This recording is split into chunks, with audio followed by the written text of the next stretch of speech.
दोस्तों, क्या आप हिंदी बोलते हैं? क्या आप सही हिंदी बोलते हैं? क्या आप हिंदी बोलना और लिखना सीखना चाहते हैं? दिल पर हाथ रखिए और सोचिए, क्या आपको हिंदी लिखते समय मुश्किल आती है, लिखने में गलतियां हो जाती हैं, लेकिन बताते हुए शर्म आती है कि आप हिंदी नहीं लिख पाते?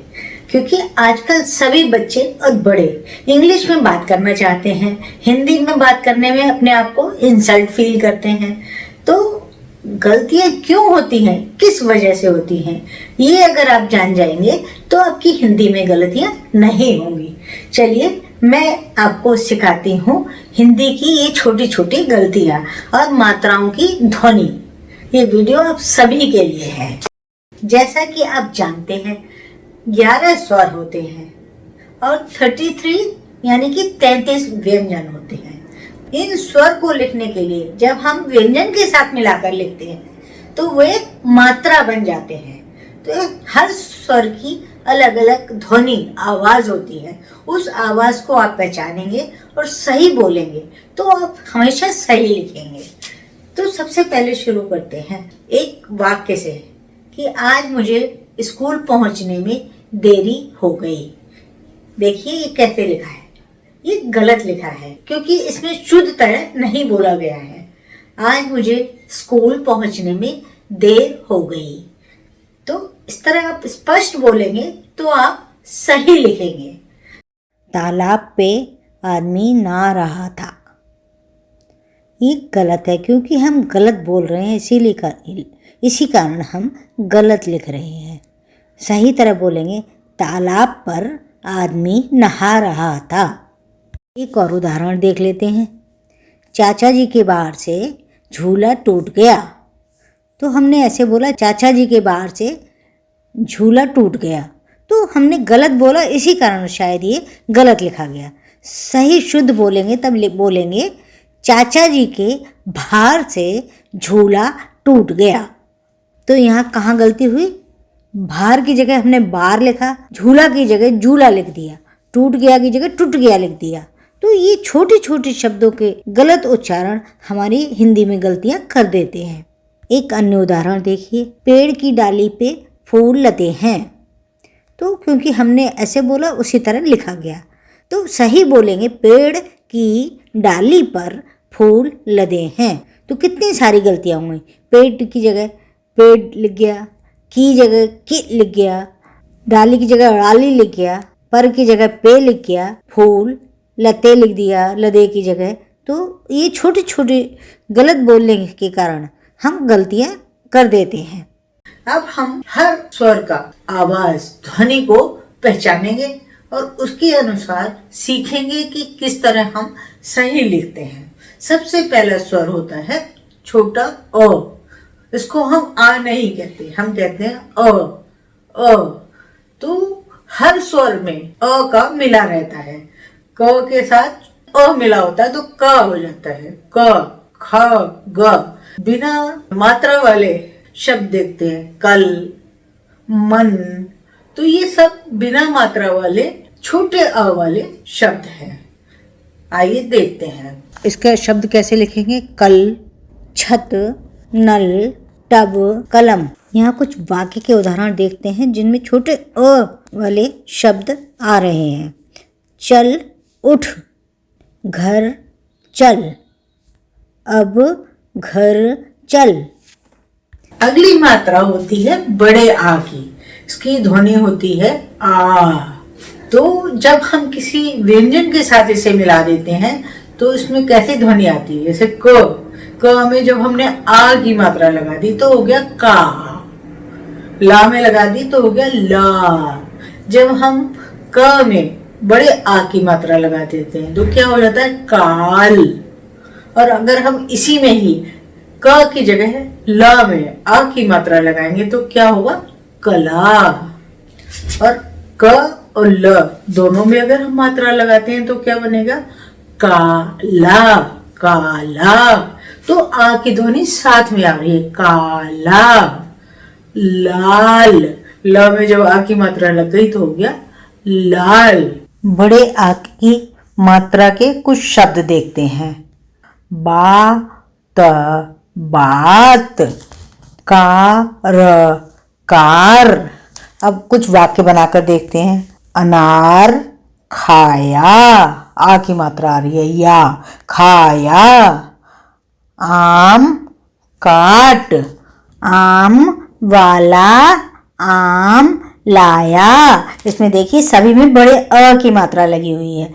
अब हम छोटी ई की मात्रा की ध्वनि पहचानेंगे।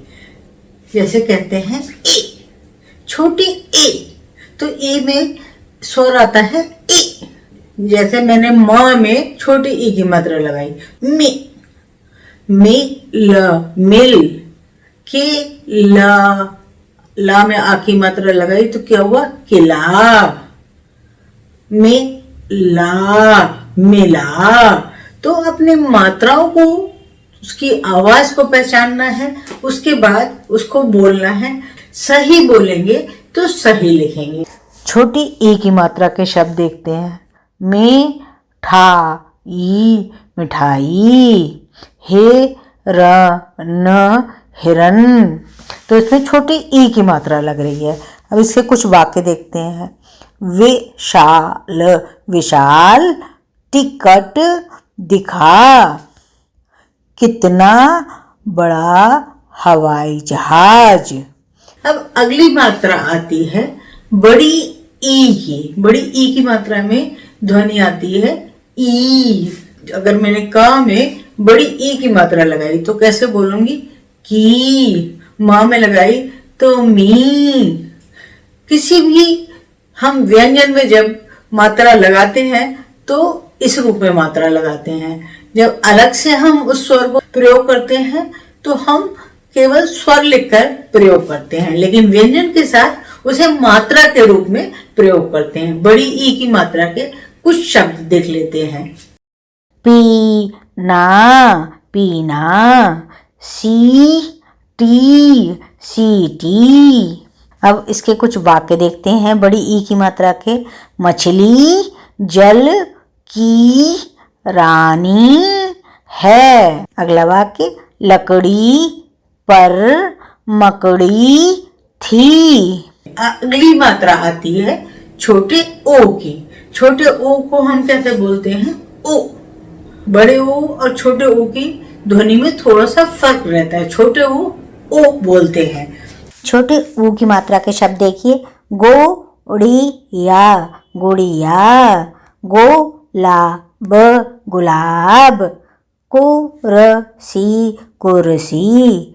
अब इसके वाक्य देखिए। सीमा लाल गुलाब लाई। कमल खुश था। तो इसमें ध्वनि को पहचानिए तो आप सही बोल रहे हैं, और फिर सही बोल रहे हैं तो सही लिखेंगे। बड़े ऊ की ध्वनि पहचानिए। बड़ी ऊ की ध्वनि होती है ऊ। ऊ में जब हम मात्रा लगाते हैं तो उसकी ध्वनि ऊ की तरह निकलती है। बड़े ऊ की मात्रा के शब्द देखते हैं। सूरज, चूहा, चूड़ी। इसके वाक्य देखते हैं।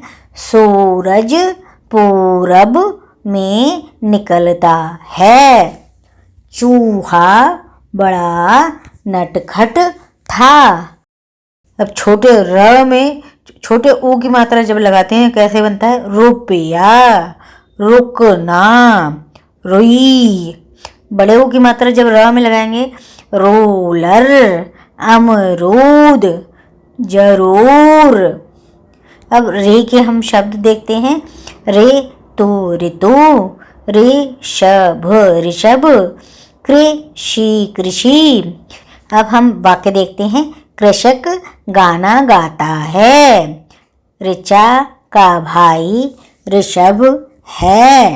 अगली मात्रा होती है छोटा ए। इसमें हम एक मात्रा व्यंजन में लगाते हैं ए कहने के लिए। जैसे स में हमने छोटे ए की मात्रा लगाई तो क्या बोलेंगे, सेब। क में लगाएंगे के, आगे लिखा ला, मान लीजिए केला। तो ए की मात्रा लगती है, इसे छोटा ए कहते हैं। छोटे ए की मात्रा के शब्द देखते हैं। करेला, करेला। पेड़ पेड़, सहेली। अब हम ए के कुछ वाक्य देखते हैं। सेब का एक बड़ा पेड़ है। चिड़िया ने फल कुतर कर खराब कर दिया। अगली होती है मात्रा बड़े ए की। इसमें हम 2 मात्राएं व्यंजन में लगाते हैं।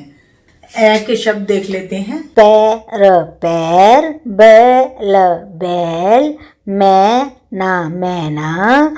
कुछ वाक्य देखिए। गीली मिट्टी पर पैर फिसल गया। वैशाली पेड़ के नीचे बैठ गई। अगली मात्रा होती है ओ की। ओ की मात्रा इस तरह लगती है, देखिए, और इसमें बोलते हैं ओ। जैसे स में मैंने ओ की मात्रा लगाई, सोना सोना, तो स में ओ की मात्रा आई सोना। ओ के शब्द होते हैं मोर, मोमबत्ती। वाक्य देखिए। जोकर पैर मार रहा है। बिना टोपी का जोकर कैसा है। अगली मात्रा देखते हैं अ की मात्रा। इसमें हम 2 मात्राओं के साथ इस तरह लिखते हैं अ। अब अ के कुछ शब्द बोलना सीखते हैं। तौलिया, तौलना। इसमें हम वाक्य बनाकर देखते हैं। यह टमाटर का पौधा है। आम हरे और पीले हैं। अगर आपने इस प्रकार मात्राओं का सही उच्चारण सीख लिया तो आप अवश्य ही सही हिंदी लिखने में कामयाब होंगे।